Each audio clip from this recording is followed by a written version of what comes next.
Hi everyone, this is Eagle News. I'm Rose Papa Angeles in Washington. It's Saturday, January 14, 2023, here in the nation's capital. The week's recap begins with President Joe Biden facing investigation after classified documents have been found by his lawyers in his residence, as well as his former private office. U.S. President Joe Biden says he is cooperating fully with a Justice Department review after classified documents were found at his private residence in Wilmington, Delaware. Biden says people know he takes classified documents and classified material seriously. Meanwhile, U.S. Republican House Speaker Kevin McCarthy calls for a congressional investigation of Biden. But I think Congress has to investigate this. Here's an individual that's been in office for more than 40 years. Here's an individual that sat on 60 Minutes that was so concerned about President Trump's documents locked in behind, and now we find it just as a vice president, keeping it for years out in the open in different locations. On the other hand, leader of the Democratic minority in the U.S. House of Representatives, Hakeem Jeffries, says he has full faith and credit in President Biden. I have full faith and credit in President Biden. Believe that he's doing everything to take the appropriate steps to determine what happened and how to move forward in a responsible fashion. And I'm confident that he will continue to do so. And in the latest development, U.S. Attorney General Merrick Garland appoints a special prosecutor to investigate President Biden's handling of the classified documents. Garland appoints former government prosecutor Robert Hur after the discovery of a second batch of secret papers that had been stored in Biden's garage. The World Health Organization calls for immediate action to help save millions of undernourished children in worst-hit countries. Malnutrition Tanwenko tells us more. More than 30 million children across the globe suffer from wasting or acute malnutrition. 8 million of these kids suffer the deadliest form of undernutrition, categorized as severely wasted.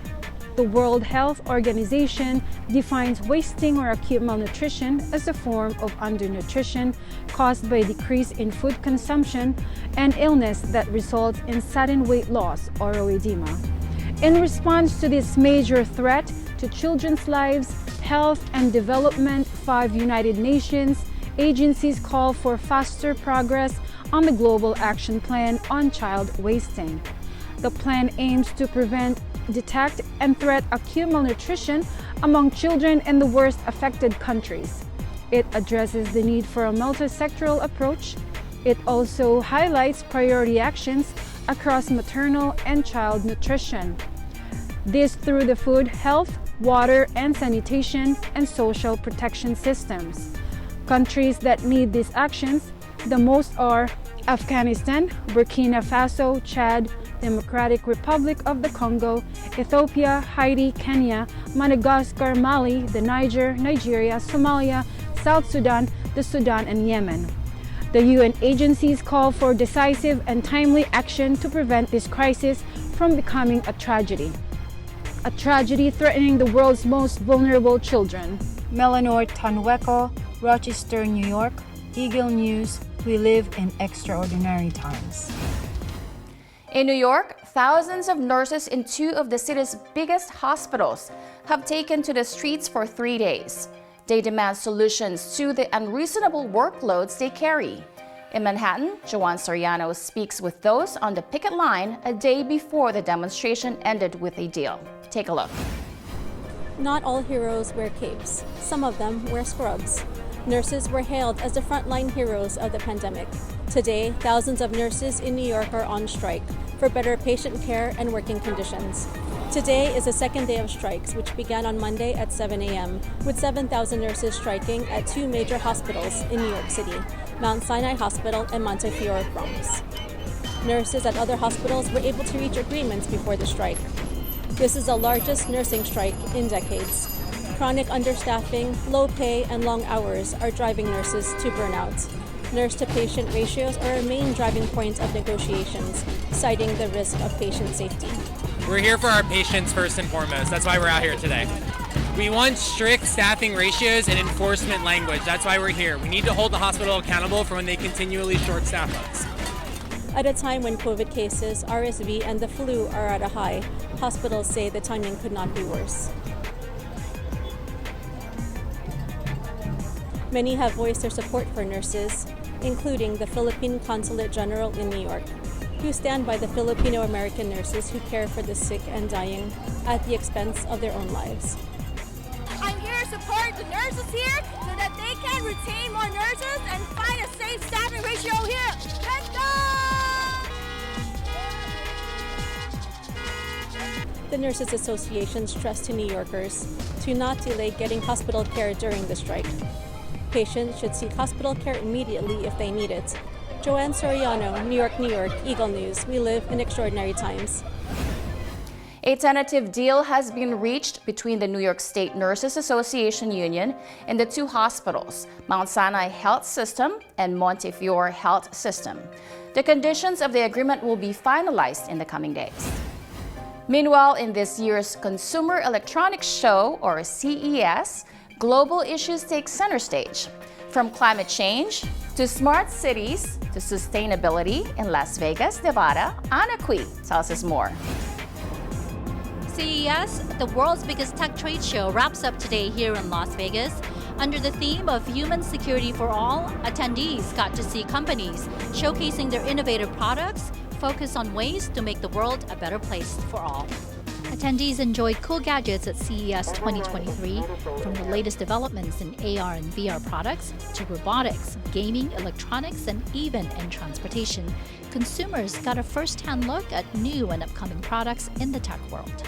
But there were more than just the cool and fun gadgets this year. CES recognized companies for their outstanding design and engineering that support sustainability and address climate change.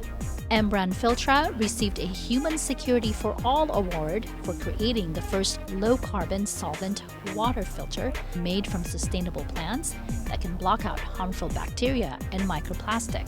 You know, the water crisis is a burning issue recently, and the climate change makes get clean water more and more difficult. So our filter is the first low-carbon filtration membrane. So we can help make people can get clean water more easy. Aspera Hydroponic Smart Grower also supports sustainable living, even for those without a green thumb. But it's more than just an indoor garden. We're actually using the technical aspect behind it and apply it to school. We are the only one who do life science, where students design their own experiment with that, and that's what STEM for.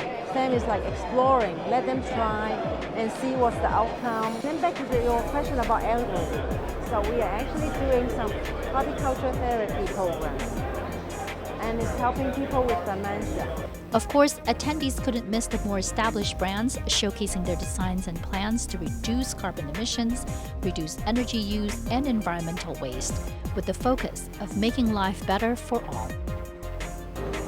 Visually impaired by using Braille on all their appliances, remotes.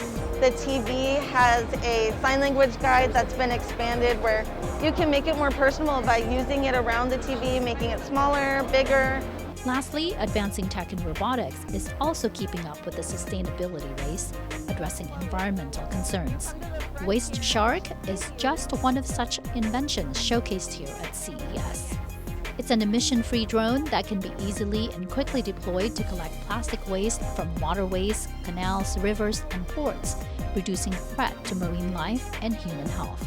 That's it for CES 2023. We'll definitely see you again here next year. Anna Cui, Las Vegas, Nevada, Eagle News. We live in extraordinary times. Several stories from Thomas At Likeness today. From a devoted doctor in Ukraine refusing to leave a beleaguered city as long as there are patients to care for, to Argentines suffering crippling inflation, to giant balloons lighting up the sky in Colombia. Here's Correspondent at Large.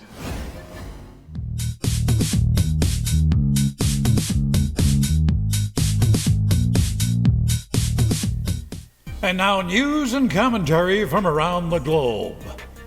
I need to do my job, no matter what. Those are the words of a doctor in Ukraine. Dr. Elena Molchanova is one of only 5 doctors left in the eastern Ukrainian city of Bakhmut. The city lies in ruins after months of Russian shelling. An estimated 8,000 people still live in what's left of it. Pre-war, though, the population was 70,000. The good doctor struggles to care for her patients. She copes despite a lack of medicine, a lack of equipment, too many death certificates to fill out. She practices under life-threatening conditions. Dr. Elena says when the shelling starts, she closes the clinic, and if she has time, she runs to the basement next door for shelter. She says she's a little afraid, but again, those words, I need to do my job no matter what. And even if she does not understand why some people have not left, she feels an obligation to stay and care for them. She says, and again, these are her words, as long as they are here, I'll be here. For Dr. Elena Molchanova, medicine is truly a calling. What's the inflation rate where you live? Up here in Canada, we're just under 7%. Our neighbors to the south, the United States, well, they're at 6.5%. I guess we shouldn't complain too much. You know, in the South American country of Argentina, inflation last year was nearly 95%. Makes you wonder how people can live down there. And that inflation rate is nearly double what it was the year before. Going grocery shopping can be painful. This is how much some regular items on the shopping list went up in the last 12 months. A liter of milk, up 320%. Cooking oil, up 456%. A kilo of sugar, up 490%. A lot of things causing these increases. Of course, the war in Ukraine, but there's more. There's also the persistent deficit spending by the government, as well as the constant devaluation of the currency. Everything in Argentina is going up, except wages. It's a challenge for Argentinians to meet basic expenses. No room for luxuries in their budgets. Well, here are some of the things in the sky that people looked at last week. In the dark of the night in Colombia, illuminated balloons filled the celestial space, all kinds of unusual shapes. Animals, monsters, even Messi's Argentina jersey. This all took place above a sports arena in the southern city of Envigado. Let's take a moment to enjoy the show.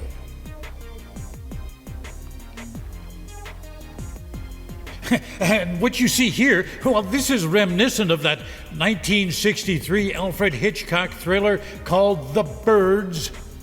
What you see here are murmurations of starlings.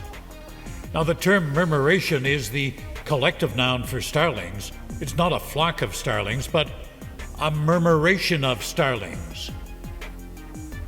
What you're looking at here is over Lake Oraklini. That's in Cyprus. Here they're doing a flyby over a flamboyance of flamingos. Flamboyance is the collective noun for these long-legged birds.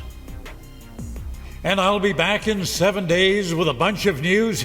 A bunch is the collective noun I've chosen for my stockpile of stories. In the meantime, I wish you all peace, joy, and happiness in the ensuing week. Thomas I. Likeness, Correspondent at Large, Eagle News. We live in extraordinary times. In Canada, the City of Toronto renews its commitment to public art. This year, it says it will support more works of Black, Indigenous, and people of color communities and make these artworks more accessible. Joshua Santillana on Color My World.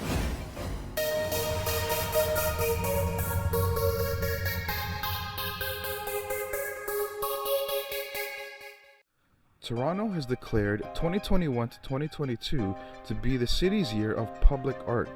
This January 2023, the citywide program Artworks TO concludes with $11 million worth of donations to Toronto's art community. Artworks TO is a program launched by Mayor John Tory to renew the city's commitment to public art, improving its accessibility and supporting artists, particularly from the Black, Indigenous, and people of color communities. A majority of the project's funding aimed at projects that advance truth and reconciliation and confront racism. Artworks TO provided financial support to more than 1,400 artists, helped fund 350 new public murals, art installations, and art events. The project also opened 7 free cultural community hubs that feature 250 artists, 16 exhibitions, and had 245,000 visitors. Art is such an essential component to a vibrant city like Toronto. Projects like Artworks TO help provide support to its growing talented and creative community and provide inspiration to those involved in the arts. Joshua Santillana, Toronto, Ontario. Mata ng Agila International. Trusted, connected, on point. For days now, the state of California has been battered by record rains and deadly floods. But more is coming. Earlier this week, thousands of affected residents were asked to evacuate. Ivan Sanchez reports on Down to Earth.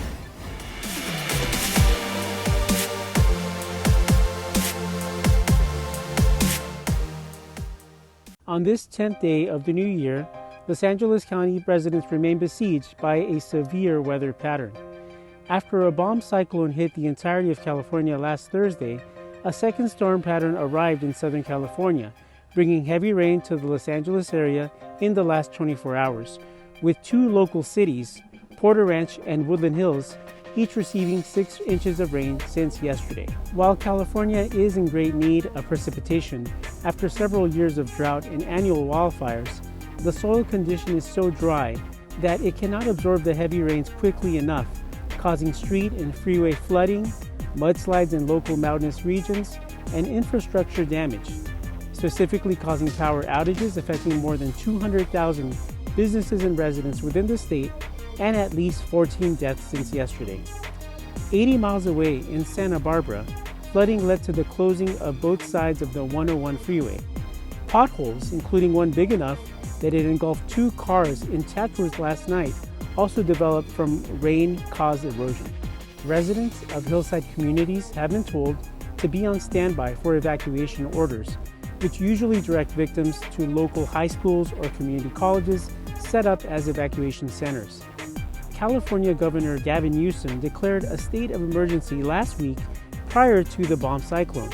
Yesterday, President Biden declared a federal state of emergency for California, designating emergency resources to further alleviate the impact of these storms and to prevent further destruction.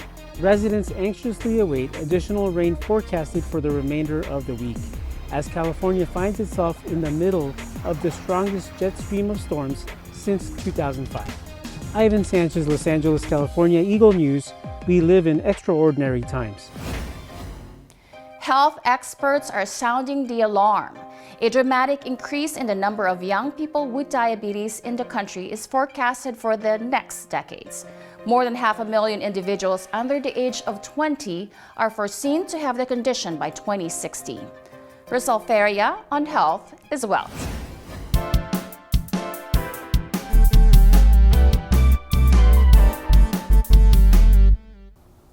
According to a new modeling study by Diabetes Care, researchers forecast that the number of young people under 20 with diabetes here in the United States will likely increase more rapidly in the coming decades. The Centers for Disease Control and Prevention, or CDC, reports that an expected upward trend may lead to as many as 220,000 young people having type 2 diabetes in 2060. CDC says this is a nearly 700% increase. Type 2 diabetes among young people have substantially increased over the last 20 years. The health agency also says the number of young people with type 1 diabetes could increase by as much as 65% in the next 40 years. Type 1 diabetes is more common in the country. The CDC warns that an estimated 526,000 young people may have diabetes, both type 1 and type 2, by 2060. That's more than 500,000 young individuals. Several explanations for the rise in type 2 diabetes include the increasing prevalence of childhood obesity. Also, the presence of diabetes in people of childbearing age might be another important factor. Experts says maternal diabetes increase risk of diabetes in children. People with diabetes are at higher risk for a heart disease or a stroke, diabetes complication, and premature death than those who do not have the condition. Rosel Feria, Washington, D.C., Eagle News. We live in extraordinary times. New Year's resolutions are an age-old tradition for many people looking to motivate themselves into achieving unfulfilled or newly realized goals. In Pasadena, California, Eva Basayahe speaks with both residents and out-of-state visitors about what personal resolution they look to accomplish in 2023. It's 2023. What's your New Year's resolution? Just working out more, putting on muscle. For 2023, I want to get up and walk more every morning and get my dog trained, my border collie. Work on the body, kind of decrease that dad bod just a little bit because I know the girls like it, especially my wife, and just overall have a great year. So my 2023 resolution is to be kinder to people and welcome everybody with an open heart. Have more fun. Don't stress out too much. Enjoy life a little bit more. I think I can do that, though. I think I can do that. So I would say my main 2023 resolution would be go to the gym more, looking a little weak. So, gotta get the gym, get big. Fitness was a popular choice, so I guess no bacon wrap hot dogs for me. Eva Basayahe, Pasadena, California, Eagle News. We live in extraordinary times. Before we let you go, here's our photo of the week. Here's a photo of two young tourists in Quebec, Canada, who camouflaged themselves with this breathtaking mural at the city's town square. Who can resist that, right? Thank you to Eagle News friend Or Yang for that captivating photo.